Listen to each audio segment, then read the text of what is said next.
உள்ளும் புறமும் காடும் மலையும் உள்ளம் உடைந்தே தேடுகின்றார். சிற்றின்ப சேற்றில் நீ சிக்கினதால் சாத்தான் வலையில் நீ சிறையாகினாய், காணாத ஆட்டின் பின்னே. ஹல்லேலூயா.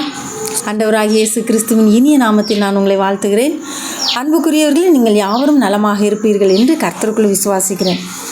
இன்றைக்கும் கூட தேவனாகிய கர்த்தர் உங்களிடத்தில் ஒரு காரியத்தை சொல்லியிருக்கிறார். அது என்ன தெரியுமா? இது இருக்காது, இது போதாது, இது பத்தாது, ஆகவே ஜனங்களை அனுப்பிவிடுங்கள் என்று நீங்கள் சொல்லுகிறீர்கள். இது இத்தனை ஜனங்கள் சாப்பிடுவதற்கு இங்கு எதுவுமே இல்லை. இத்தனை ஜனங்கள் சாப்பிட வேண்டுமானால் இங்கு ஒன்றுமே இல்லை, நாங்கள் என்ன செய்வதென்று நீங்கள் திகைத்து நின்று கொண்டு இருக்கிறீர்கள். ஆனால் கர்த்தர் என்ன சொல்லுகிறார் என்றால், நீ உன் கையில் என்ன இருக்கிறது என்று பார். இன்றைக்கு நாம் கையில் என்ன இருக்கிறது என்று பார்க்க வேண்டும். சரியா? எதுவுமே இல்லை என்றாலும் அவரால் ஒன்றை உருவாக்க முடியும். ஆனால் உங்களிடத்தில் இருக்கிறதை கொண்டு அதை மல்டிப்ளிகேஷன் பண்ண முடியும். அதை பல மடங்கு அவரால் பெருக பண்ண முடியும். இப்படி பெருக செய்கிற தேவன் அவர், ஆசீர்வதிக்கிற தேவன் அவர். நம்மக்கிட்ட இவ்வளோ தான் இருக்குது, ஓகே, நம்மளால் இதை வச்சுட்டு இவ்வளோ பெரிய காரியம் எப்படி நான் செய்ய முடியும் அப்படின்னு சொல்லிட்டு நமக்கு திகைச்சு நின்று கொண்டு இருக்கிறோம். சில நேரங்களில் அப்படி தான், அப்பா இதை வச்சுட்டு நான் என்ன செய்ய முடியும் அப்படின்னு நம்ம நினச்சிட்டு இருப்போம் இல்லையா? ஆனால் தேவன் சொல்லுகிறார், நான் உனக்கு செய்ய வல்லவராக இருக்கிறேன். உன்னிடத்தில் என்ன இருக்கிறது என்று அவர் கேட்கிறார். சீசர்கள் சொல்லுகிறார்கள், ஐயா நேரம் ஆயிற்று, இவங்கெல்லாம் சாப்பிடாமல் இருக்கிறாங்க, இவங்க சாப்பிடும்படியாக இவர்களை அனுப்பிவிடும், அவர்கள் கிராமத்துக்கு போய் சாப்பாடு வாங்கி சாப்பிடட்டும் என்று சொல்லுகிறாங்க. ஆனால் கர்த்தர் சொல்லுகிறார், நான் உங்களுக்கு சொல்லுகிறத நீங்கள் செய்யுங்க. அவர் சொல்கிறார் பாருங்கள், மத்தேயு 14ஆம் அதிகாரத்தில் இருக்கிறது, நீங்களே அவர்களுக்கு போஜனம் கொடுங்கள்னர். நீங்களே அவர்களுக்கு போஜனம் கொடுங்கள். இது நடக்கிற காரியமா? என்கிட்ட எதுவுமே கிடையாது. சரி, ஒரு எக்ஸாம்பிள் எடுத்துக்கொள்ளலாம். உங்களை நம்பி ஒரு சிலர் இருக்கிறார்கள் என்று வைத்துக்கொள்வோம். ஒருவேளை அவங்க உங்கள் பிள்ளைகளாக இருக்கலாம், அல்லது நம்ம ட்ரஸ்ட்டில் இருக்கிற குழந்தைகளாக இருக்கலாம், அதாவது வளர்ப்பு பிள்ளைகள், அல்லது சபை விசுவாசிகளாக இருக்கலாம். அது யாராக இருந்தாலும் சரி.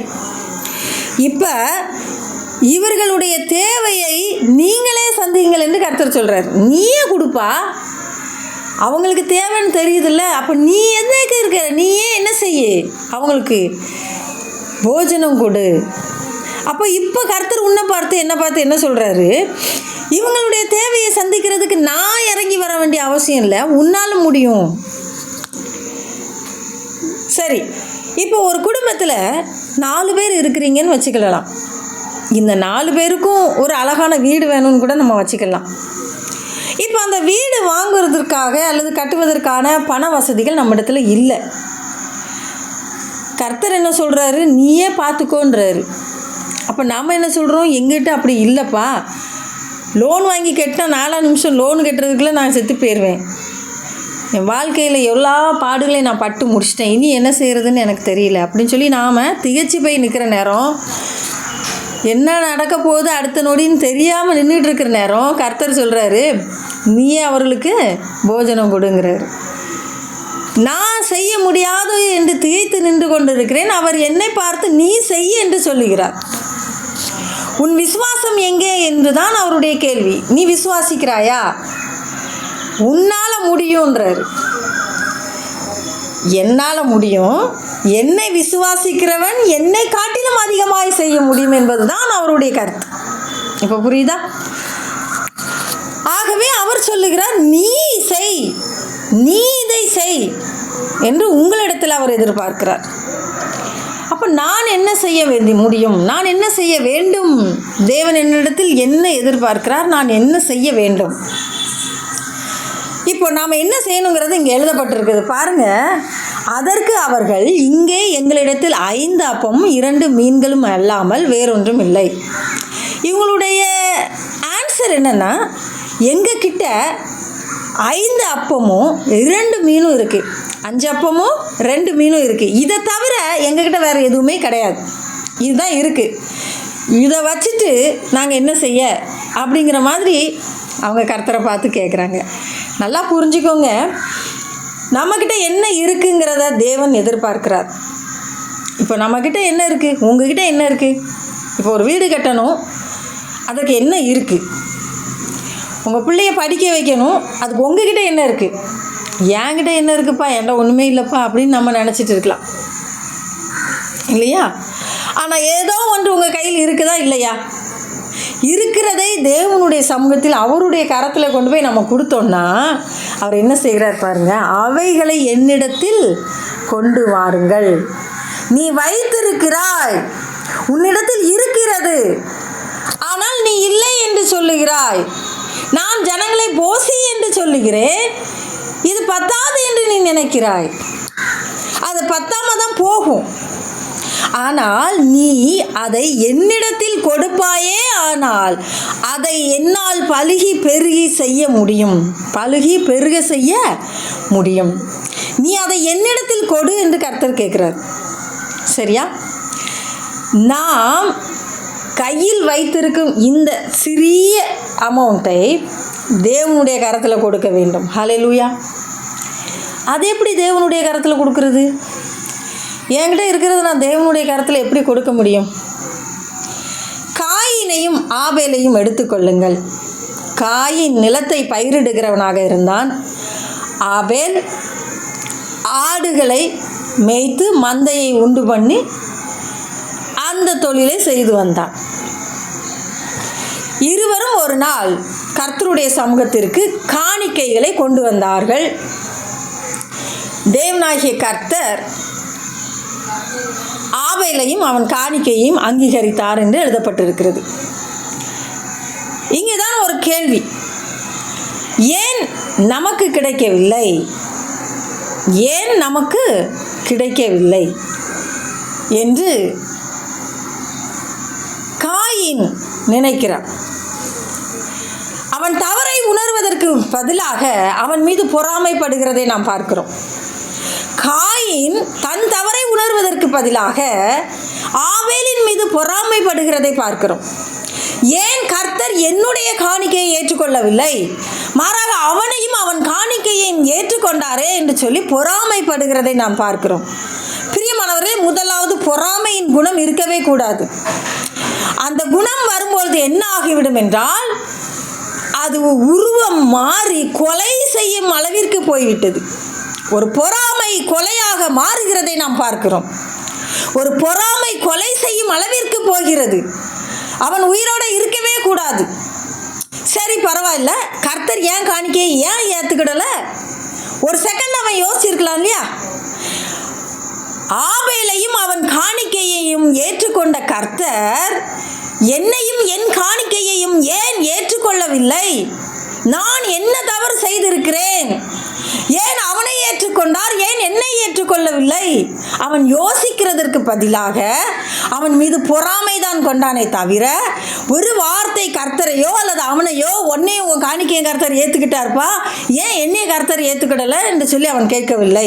அல்லது கர்த்தரிடத்தில் வந்து, கர்த்தாவை ஏன் என்னையும் என் காணிக்கையை அங்கீகரிக்கவில்லை, என்னிடத்தில் என்ன தவறு இருக்கிறது என்று அவன் கேட்க துணியவில்லை. ஆனால் அதற்கு மாறாக அவன் என்ன நினைக்கிறான்? இவன் மீது பொறாமை கொள்கிறான். இவன் இருக்க போய் தானே எனக்கு எதுவுமே கிடைக்க மாட்டேங்குது. இவனை அங்கீகரித்த கர்த்தர் என்ன அங்கீகரிக்காம போனார்? இவன் இந்த உலகத்திலே இருக்கக்கூடாது. இவன் இங்கே இருந்தான், ஆனால் கர்த்தர் என்ன செய்ய மாட்டார், என்ன அங்கீகரிக்கவே மாட்டார். இவனை போட்டு தள்ளணுங்கிற முடிவுக்கு அவன் வருகிறதை நாம் பார்க்கிறோம். ஒரு பொறாமை கொலையாக மாறிவிட்டது. அன்பானவர்கள், நம்மிடத்தில் காணப்படுகிற குற்றங்களையும் குறைவுகளையும் நாம் ஒருபோதும் யோசிக்கிறதே கிடையாது. அதற்கு மாறாக என்ன யோசிக்கிறோம்? எப்படி அவர்களை பழி வாங்கலாம், எப்படி இவங்க முன்னாடி நாம் உயர்ந்து நிற்கலாம், இந்த யோசனை நிமித்தமாக நாம் கீழே தான் போவோமே தவிர மேலே வரவே முடியாது. அன்பானவர்களே, என்றைக்கும் நாம் தேவனுடைய கரத்தில் ஒன்றை கொண்டு போய் கொடுப்போமே ஆனால் அது முழுமையானதாகவும் முதன்மையானதாகவும் உள்ளவர்களாகவும் இருக்க வேண்டும். ஏன் ஆபேலையும் அவனுக்கு உண்டானவற்றையும் தேவன் அங்கீகரித்தார், ஏன் காயினையும் அவனுக்கு உண்டானவற்றை தேவன் அங்கீகரிக்கவில்லை என்பதை நாம் முதலாவது பார்க்க வேண்டும். இருவரும் தேவனுக்கு கொண்டு வந்தார்கள், இருவரும் கர்த்தருடைய சமூகத்துக்கு கொண்டு வந்தார். இன்னைக்கு கூட நாமும் கர்த்தருடைய சமூகத்துக்கு கொண்டு வருகிறோம், ஆனால் நம்மால் ஆசீர்வதிக்கப்பட முடியவில்லை. நானும் ஆசீர்வாதமா இல்லை, என்னை சுற்றி இருக்கிறவங்களும் ஆசீர்வாதமா இல்லை. ஏன்? அப்போ நாம் கொடுக்கிறது தேவனுக்கு பிரியமானதா இல்லை. இதை நாம் ஏற்றுக்கொண்டு தான் ஆக வேண்டும். என்றைக்கு நம்முடைய உள்ளத்தின் ஆழத்தில் இருந்து நான் இதை தேவனுக்கு பிரியமானதாக கொடுக்கவில்லை என்று நாம் நம்மை நாமே தாழ்த்துகிறோமோ அது வரைக்கும் நம்ம உருப்பிட போகிறதே இல்லை. நாம் தேவனுடைய சமூகத்துக்கு வந்து, கர்த்தாவே என்னிடத்தில் இருக்கிற குறைகளை நான் உம்முடைய சமூகத்தில் நான் சொல்லுகிறேன், என் குறைகளை மாற்றுங்க, என்கிட்ட என்ன குறை இருக்குது, நான் என்ன தவறு செய்கிறேன், ஏன் உம்மை நான் சரியாக கனப்படுத்தவில்லை, ஏன் என் மீது இன்னும் இரக்கம் உமக்கு வரவில்லை, ஏன் நான் இன்னும் ஆசீர்வதிக்கப்படவில்லை, அப்போ என்கிட்ட இருக்கிற என்ன குறை, நம்மை நாமே ஆராய்ந்து பார்க்க வேண்டும். நம்மை நாமே தகன பலியாக தேவனுடைய சமூகத்திலே வைக்க வேண்டும். இதைத்தான் தேவன் எதிர்பார்க்கிறார். இதை மாறாக நம்ம இதையும் யோசிச்சுட்டு இருக்கிறதுல அர்த்தமே இல்லை. அப்போது காயினை எடுத்துக்கொள்ளுங்க, ஆபேலை எடுத்துக்கொள்ளுங்க. ஏன் இருவருக்கும் இவ்வளவு டிஃப்ரெண்ட் வந்தது என்று பார்த்தால், காயின் கர்த்தரை கனஈனப்படுத்தினான், ஆனால் ஆபேல் என்ன செய்தான்னா கனப்படுத்தினான். மந்தையின் தலையீற்று கர்த்தருக்குரியது என்று ஆபேலுக்கு தெரியும், ஆனால் மந்தையின் கொழுமையானவைகளும் கர்த்தருக்குரியது என்று அவனாகவே எடுத்துக்கொண்டு போய் தேவனுக்கு என்று கொடுக்கிறதை நாம் பார்க்கிறோம். நம்முடைய இருதயத்தில் கர்த்தரை எந்த அளவுக்கு நாம் கனப்படுத்துகிறோம் என்பது முக்கியம். அந்த கனப்படுத்துதலை பார்த்து தேவனும் அவனை என்ன செய்தார்? அங்கீகரித்தார், அவனை கனப்படுத்தினார். இந்த கனப்படுத்துதலை பார்த்து கொண்டிருந்த காயினுக்கு தான் பொறுக்கலை. அப்போது இவனை என்ன செய்யணும்? நாம் நேரம் கிடைக்கும் பொழுது கொலை செய்து விட வேண்டும் என்று அந்த அளவிற்கு அவன் எண்ண ஆரம்பித்து விட்டான். பிரியமானவர்களே, நாம் நம்மிடத்தில் இருக்கிறதை தேவனுக்கு கொடுக்கிறோமா? நம்மிடத்தில் இருக்கிறதில் முதற்தரமானதை நாம் தேவனுக்கு என்று கொடுத்து கொண்டு இருக்கிறோமா? எதை நாம் தேவனுக்கு கொடுக்கிறோம் என்பது முக்கியம். நாம் கொடுக்கிற நேரம் கூட அப்படித்தான், நாம் கொடுக்கிற காணிக்கையும் அப்படித்தான், நாம் கொடுக்கிற மரியாதையும் அப்படித்தான். நாம் தேவனுக்கென்று முதற்தரமானவைகளை நாம் கொடுப்போமே, ஆனால் நாம் கனப்படுத்தப்படுவோம். தேவன் கட்டாயம் நமக்கு அதுக்குரிய பலனை தருவார், அதில் எந்த சந்தேகமும் கிடையாது. என்னை கனப்படுத்துகிறவர்களை நானும் கனப்படுத்துவேன் என்று சொல்லியிருக்கிறார். இன்றைக்கு நன்றாக யோசித்து பாருங்கள். ஒரு சிறிய தவறை உணர முடியாதபடிக்கு அவன் சொந்த சகோதரனை வயல்வெளிக்கு அழைத்து சென்று அங்கே கொலை செய்து போடுகிறான். ஒரு சிறிய காரியம்தான், அந்த சின்ன காரியத்துக்கு அவனுக்கு கீழ்ப்படுதல் இல்லை. அவன் கேட்காமையா இருந்திருப்பான். கர்த்தர் உன்னையும் உன் காணிக்கையும் அங்கீகரிச்சிட்டாரு, என்ன அங்கீகரிக்கலையே ஏன்னு சொல்லி அவன் கேட்காமையா இருந்திருப்பான். அன்பானவர்களே, இந்த மாதிரியான ஒரு சூழ்நிலையில் நாம் இருந்து கொண்டிருக்கிறோம். ஏன் என்னை தேவன் அங்கீகரிக்கவில்லை, ஏன் என் காணிக்கை கர்த்தருக்கு பிரியமானதாக இருக்கவில்லை என்று நாம் நினைக்கிறோம்.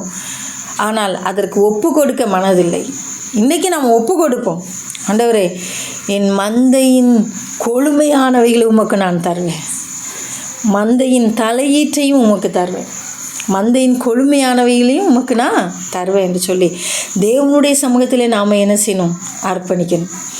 அப்படி நாம் கர்த்தருடைய சமூகத்தில் நம்மை அர்ப்பணிப்போமே, ஆனால் கர்த்தர் நம்மை உயரத்தில் வைக்க வல்லவராக இருக்கிறார், அவர் நம்மை கனப்படுத்த வல்லவராக இருக்கிறார். அதுதான் முக்கியம். அதை விட்டுட்டு அவங்கள கர்த்தர் தூக்கி உயரத்தில் வச்சுருக்காரு, இவங்களை தூக்கி உயரத்தில் வச்சுருக்கிறாரு, ஏன் எனக்கு மட்டும் தரலன்னு சொல்லிட்டு நம்ம பொறாமை கொள்ளக்கூடாது. பொறாமை பயங்கரமான ஒன்று. பொறாமைக்கு முன்னால் யாருமே நிற்க முடியாது என்று எழுதப்பட்டு இருக்கிறது. பிரியமானவர்களே, இன்றைக்கு நாம் கர்த்தரை எப்படி கனப்படுத்தி கொண்டு இருக்கிறோம் என்று யோசித்து கொள்ள வேண்டும்.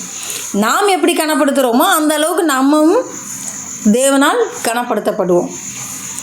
பாருங்க, சவுல் கர்த்தருடைய அபிஷேகம் பண்ணப்பட்டவர், கர்த்தரால் அபிஷேகம் பண்ணப்பட்டவர்.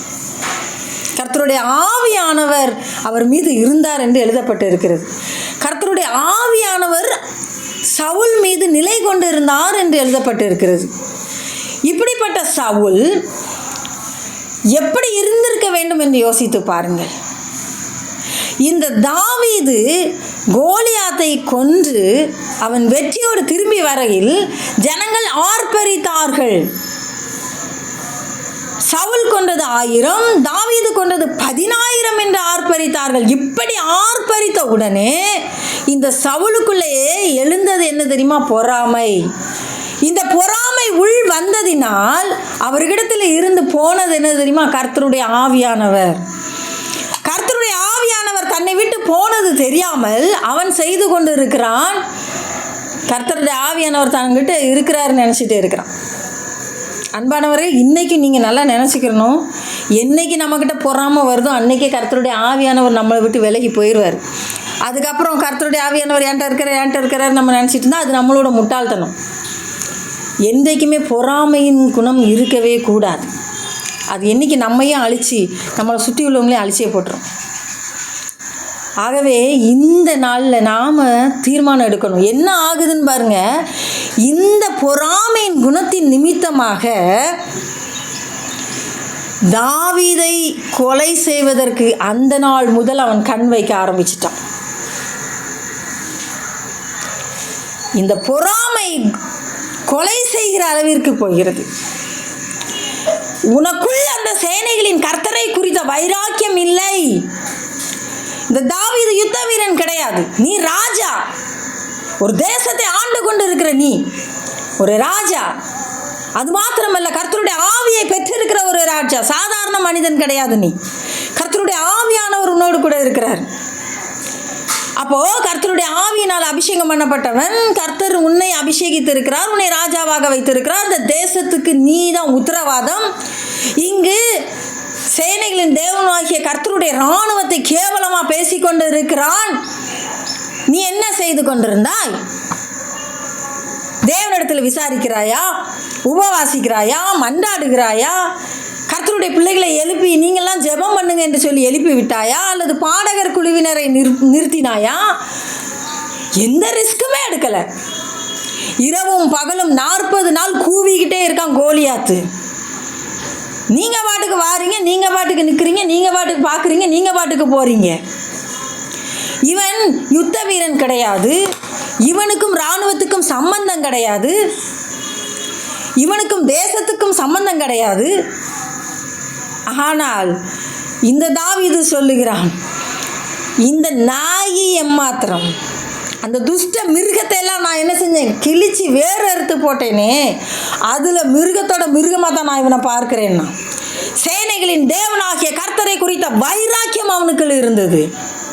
சேனைகளின் தேவனாகிய கர்த்தருக்கு என்று செய்ய வேண்டும் என்கிற வைராக்கியம் அவனுக்குள்ள இருந்தது. நான் செத்தாலும் பரவாயில்லையா, இந்த மிருகத்தை நான் விட மாட்டேன். இந்த யுத்தத்தில் நான் மரித்து போனாலும் பரவாயில்லை. நீ ஒரு ராஜாவாக இருந்தும் கோழையாக இருந்து கொண்டாய். நீ தேவனுடைய ஆவியை பெற்றிருந்தும் அதை பெற்றுக்கொண்ட அறிகுறி உன்னிடத்தில் இல்லையே. எவனோ ஒருத்தன் ஜீவனுள்ள தேவனுடைய இராணுவத்தை நிந்தித்து கொண்டு இருக்கிறான். நீ பார்த்து சும்மா இருந்து விட்டு நீ பொறாமைப்பட்டு கொண்டு இருக்கிறாய். யார் மீது? தாவீதின் மீது. இன்றைக்கு அப்படி தான் நடந்துக்கிட்டு இருக்கு. நிறைய ஊழியத்திலேயே நடந்துக்கிட்டு இருக்கு, நிறைய தனிப்பட்ட முறையிலையும் நடந்துக்கிட்டு இருக்கு. என்ன நடக்குதுன்னா, அவன் எப்படி இவ்வளோ பெரிய ஆளாகலாம், இவன் எப்படி அவ்வளோ பெரிய ஆளாகலாம், இவங்களுக்கு மட்டும் எப்படி இப்படிலாம் கிடச்சிச்சு அப்படின்னு சொல்லி என்ன செய்கிறாங்க, நம்மையும் அறியாமல் அவங்க மேலே பொறாம தான் படுறோம். தேவன் நியாயம் தீர்க்கிறவராக இருக்கிறார். பயிரோடு களையும் வளரட்டும்னு சொல்லிட்டாரு. அது பயிரோ களையோ அதை பற்றி உனக்கு கவலை இல்லை, நான் பார்த்துக்கொள்வேன்னு இருக்கிறாரு. ஆனால் நமக்கு என்ன ஆகுது? மனசுக்குள்ளே பொறாமை வருது. அவர்களை பார்த்து பொறாமைப்பட ஆரம்பிக்கிறோம். பொறாமைப்பட்ட சவுல் நிலைமை என்னாச்சு பாருங்க. தாவீதை கொலை செய்யும் அளவிற்கு அவன் தூண்டப்பட்டான். பிரியமானவர்களே, ஒரு பொறாமை ஒரு கொலையில் போய் முடிய போகுது. ஆனால் கர்த்தரோ அவன் மேலே நினைவாய் இருந்ததினால் அவனை காப்பாற்றினார். நீ என்னத்தை கொண்டு வந்து கொண்டிருக்கிறாய்? ஆவிக்குரிய வாழ்க்கையில் நீங்கள் என்ன முன்னேற்றம் அடைந்து இருக்கிறீர்கள்? இன்றைக்கி ரேஷன் கடைக்கு நீங்கள் போகிறீங்க, ரேஷன் கடையில் எல்லாருக்கும் பருப்பு எண்ணெய் சீனி கொடுக்குறாங்க, உங்களுக்கு மட்டும் பருப்பு தரலை. நீங்கள் ரேஷன் கடைக்காரரை பார்த்து கேட்பீங்களா கேட்க மாட்டீங்களா? எல்லாருக்கும் கொடுத்தீங்களப்ப எனக்கு மட்டும் ஏன் பருப்பு தரலைன்னு கேட்பீங்களா கேட்க மாட்டீங்களா? சாதாரண உலக பிரகாரமான இந்த பொருளுக்கே இப்படி அடிபடியாக இருக்குது. ஆனால் தேவன் அந்த பரலோகத்துக்கு அடுத்த காரியத்தை சொல்லி இருக்கிறாரே, அதன் மேன்மையை குறித்து அறிவித்து இருக்கிறாரே, பரிசுத்த வேதாகமத்தில் அதற்குரிய எல்லா அறிகுறியும் சொல்லி இருக்கிறாரு. கேளுங்கள் தரப்படும் என்று சொல்லியிருக்கிறாரு. இவ்வளவு ஆவிக்குரிய வாழ்க்கை, ஆவிக்குரிய வரங்கள் இருக்கிறது, ஜெப வாழ்க்கை இருக்கிறது என்று சொல்லி இருக்கிறாரு. ஒரு நாளாச்சும் கர்த்தாவே எனக்கு ஆவிக்குரிய வரங்களை தாங்கன்னு கேட்டிருப்பீங்களா? அதெல்லாம் அந்த ஊழியக்காரங்களுக்கு உள்ளது, எனக்கெல்லாம் கிடையாது. அப்படி இங்கே பைபிளில் போட்டிருக்கா? நான் ஒருவருக்கும் பாரபட்சம் பார்ப்பதில்லைன்னு தான் கர்த்தர் சொல்லியிருக்கிறார். கேளுங்கள் உங்கள் சந்தோஷம் நிறைவாக இருக்கும்படி பெற்றுக்கொள்வீர்கள் என்று தான் இருக்கிறதே தவிர இந்த வரங்கள்லாம் எனக்கு கிடையாது, இந்த வரங்கள்லாம் குறிப்பிட்ட நபருக்கு தான், எனக்கு கிடையாது என்று நாம் சொல்லி எஸ்கேப் ஆகிட முடியாது. ஒரு நாளாவது அவர்களை காட்டிலும் எனக்கும் வேண்டும் ஆண்டவரே, எனக்கும் இந்த வரத்தை தாங்க, நானும் உண்மை போல மாற எனக்கு உதவி செய்யுங்க. பவுல் அவ்வளவு செய்துவிட்டு ஒரு தெளிவாக சொல்கிறார், என்னை போல ஆகுங்கள் என்று நான் உங்களுக்கு சொல்லுகிறேன்னு. இன்றைக்கி நம்ம சொல்ல முடியுமா? யாரோ ஒருத்தரை பார்த்து என்னைய போல நீங்களும் இருக்கணும் நான் விரும்புகிறேன்ட்டு சொல்ல முடியுமா? தைரியமாக நம்மளால் பிரசங்கிக்க முடியுமா? என்ன போல ஆகுங்கன்னு சொல்ல முடியுமா? தானம் தர்மங்கள் பண்ணுங்கன்னார், நன்மை செய்வதில் சோர்ந்து போகாது இருங்கள் என்று சொன்னார். இயேசு கிறிஸ்து நன்மை செய்கிறவராக, வியாதியஸ்தர்களை குணமாக்குகிறவராக சுற்றி திரிந்தார் என்று சொல்லப்பட்டிருக்கிறது. 24 மணி நேரம் நானும் என் பிதாவும் ஒன்றாயிருக்கிறோம் என்று சொல்லப்பட்டு இருக்கிறது. அவர் அற்புதங்களை செய்துவிட்டு வனாந்தரத்திற்கு போய் அங்கே ஜெபம் பண்ணினார் என்று சொல்லப்பட்டு இருக்கிறது. உபவாசித்து ஜெபித்தார் என்று சொல்லப்பட்டு இருக்கிறது. இதையெல்லாம் நாம் கேட்டிருக்கோமா? இன்றைக்கு அது கர்த்தரிடத்தில் எனக்குள்ளேயும் இந்த ஆவியானவர் வேண்டும், எனக்குள்ளேயும் இந்த ஜெப வாழ்க்கை வேண்டும், எனக்குள்ளேயும் இந்த வரங்கள் வேண்டும், உம்மை போல வாழ்வதற்கு எனக்கு கிருபை வேணும் என்று சொல்லி நாம் சண்டை போட்டிருக்கோமா? எனக்கு அதே போல் கார் வேணும், எனக்கு அதே போல் பங்களா வேணும், எனக்கு அதே போல் நகை வேண்டும், நான் மற்றவர்களை காட்டிலும் மேன்மையாக இருக்கணும், என் பிள்ளை டாக்டர் ஆகணும், நான் கலெக்டர் ஆகணும்லாம் ஜெபிக்கிறோமே. ஒரு நாளாவது ஆவிக்குரிய ஆசீர்வாதத்துக்காக நாம் தாகமாக இருந்திருக்கிறோமா? தேவனுடைய சமூகத்தில் முழங்கால் படிட்டு எனக்கு இன்னும் வேண்டும் ஆண்டவரே, உண்மை குறித்து அறிய வேண்டும், உண்மை போல நான் மாற வேண்டும், மற்றவர்களுக்கு உடைய அன்பை எடுத்து சொல்லுகிற மகனாக நான் இருக்க வேண்டும் என்று கேட்டிருக்கோமா? தேவனுடைய ஆசீர்வாதத்தை பெற்றுக்கொள்ள நாம் ஆசைப்படுகிறோம், ஆனால் அவருக்கு கீழ்ப்படிய நமக்கு மனசில்லை. இன்னைக்கு உன்னிடத்தில் என்ன இருக்கிறது என்று கர்த்தர் கேட்கிறார். நீங்களே அவர்களுக்கு போஜனம் கொடுங்கள்னு சொல்லி பார்த்தாரு, ஆனால் அவங்களுக்கு ஒன்றுமே புரியலை, அதை ஏற்றுக்கொள்கிற மனப்பக்குவமும் இல்லை. திரும்பி அவர் சொல்லிட்டார், உன்னிட்ட என்ன இருக்குப்பான்னாரு. 5 அப்பம் 2 மீனுண்ணா, அதை என்கிட்ட தா, உங்ககிட்ட இருக்கிறத என்கிட்ட கொடு, உன்னிடத்தில் இருக்கிற அந்த குறைகளையும் சரி நிறைவுகளையும் சரி எதுவாக இருந்தாலும் சரி அதை நீ என்னிடத்தில் கொடு, நான் அதை உனக்கு திரும்ப ஆசீர்வதித்து பல மடங்கு பெருக செய்கிற தேவனாக இருக்கிறேன். ஒன்றுமில்லை, உன் திறமையில் ஒன்றுமில்லை. நீங்கள் நினச்சிட்டு இருக்கலாம், என் திறமையில் நான் செஞ்சிட்ருக்கேன். உங்கள் திறமையில் 0, என் திறமையில் 0. என்னைக்கு என்கிட்ட இருக்கிறத கர்த்தர்கிட்ட கொடுக்குறனோ அன்றைக்கு கர்த்தர் அதை ஆசீர்வதித்து பல மடங்கு பெருக செய்ய போகிறார். ஹல்லேலூயா. இன்றைக்கி ஒருவேளை நம்ம எம்டியாக இருக்கலாம், நம்ம சபையில் ஆத்துமாக்கள் இல்லாமல் இருக்கலாம், நம்ம எம்டியாக இருக்கிறது போல் தோணலாம். ஆனால் இன்றைக்கி நான் உங்களுக்கு ஒன்று சொல்லித்தரேன். உங்ககிட்ட இருக்கிற ஆத்துமாக்களையும் சரி, உங்ககிட்ட இருக்கிற பிள்ளைகளையும் சரி, உங்களிடத்தில் இருக்கிற சொத்துக்களையும் சரி, உங்களிடத்தில் இருக்கிற பொருட்களையும் சரி, நீங்கள் கொண்டு வந்து தேவனுடைய சமூகத்தில் ஒப்புக்கொடுங்க. என்கிட்ட இவ்வளோதான்ப்பா இருக்குது, இதை பெருக செய்யுங்க என்று சொல்லி கேளுங்க. தாகம் உள்ளவன் எவனும் அவன் பெற்றுக்கொள்கிறான், கேட்குற எவனும் அவன் பெற்றுக்கொள்கிறான் என்று சொல்லப்பட்டிருக்கிறது. கேட்குறதுக்கு முன்னாடி கொடுக்க கற்றுக்கோங்க. இதுதான் என் நிலைமை, இதுதான் என் நிலை, என்கிட்ட இல்லை, உம்மால கூடும், என் தேவனால் கூடும். நம்பி அவருடைய கரத்தில் உங்ககிட்ட இருக்கிறத கொடுங்க. என்கிட்ட என்ன இருக்குது? ஒன்றுமே இல்லை அப்படி நம்ம சொல்கிறதுக்கு எதுவுமே இல்லை. நம்மக்கிட்ட அழகான கண்கள் இருக்குது, பேசுகிறதுக்கு நாவு இருக்கிறது, கைகள் இருக்குது, கால்கள் இருக்குது, இதெல்லாம் நம்ம கொடுத்தாலே போதும். இது கூட இல்லாமல் இந்த உலகத்தில் எத்தனையோ பேர் ஜீவித்து கொண்டு இருக்கிறார்கள்.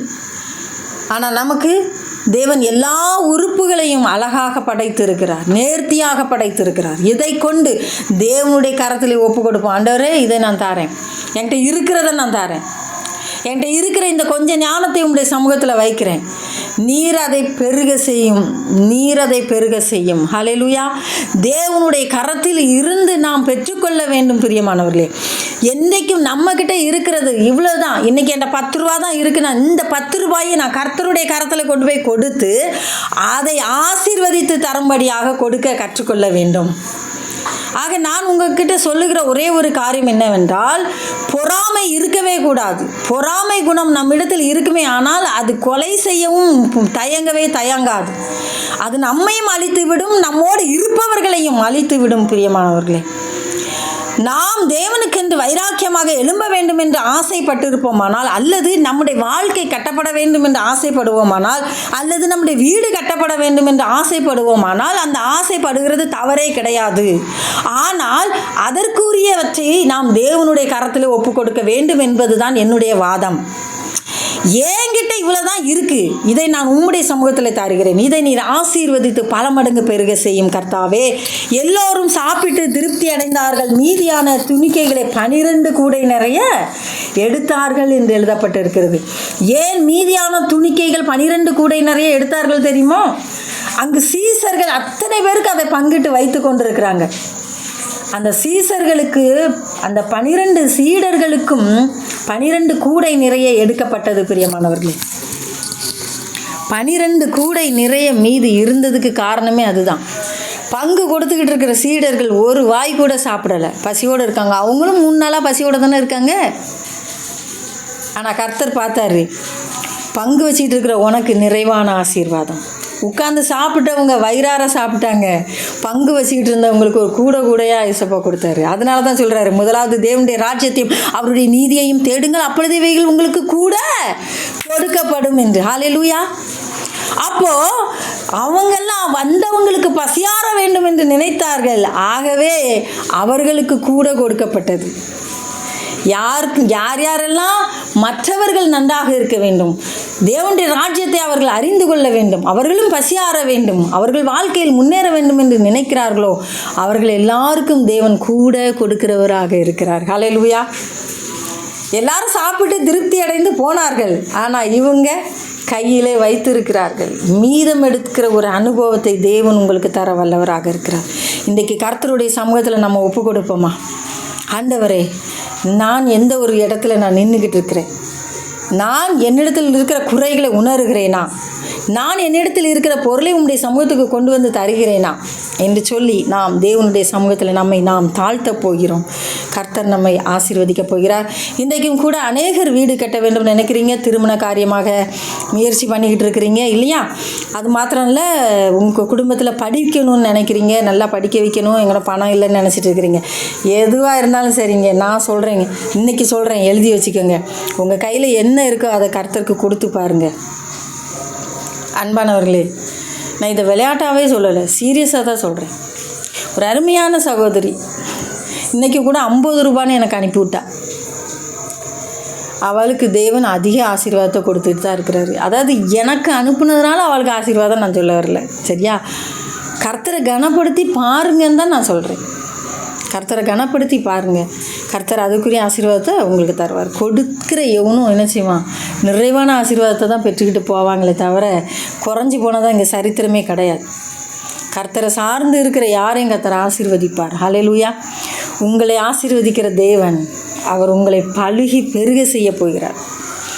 100 மடங்கு உங்களுக்கு ஆசீர்வாதம் வேணுமா? எது இருக்கோ அதை அவர் கையில் கொடுத்து பாருங்கள். உங்கள் ஞானம், உங்கள் படிப்பு, உங்கள் திறமை, உங்கள் பணம், உங்கள் சொத்து எல்லாத்தையும் அவர்கிட்டே கொடுத்துருங்க. உங்கள் பிள்ளைகளையும் அவர்கிட்டே கொடுத்துருங்க, அவரே பார்த்துக்கிடுவார். இன்றைக்கி நம்ம ஜெபிக்க போகிறோம். கர்த்தர் என்கிட்ட சொல்லியிருக்கிறார், எல்லாருக்கும் நான் ஆசீர்வாதத்தை கொடுக்க விரும்புகிறேன், அவங்ககிட்ட இருக்கிறத என்கிட்ட தர சொல்லுங்க. ஆகவே உங்கள்கிட்ட எது இருக்கோ அதை தேவனுடைய சமூகத்தில் அவருடைய கரத்தில் ஒப்பு கொடுங்க. தேவன் உங்களுக்காக யுத்தம் பண்ண போகிறார். அன்பின் பரலோக பிதாவே, உம்முடைய சமூகத்தில் நாங்கள் வைக்கிறோம். ஒவ்வொருவரையும் ஆசீர்வதிப்பீராக.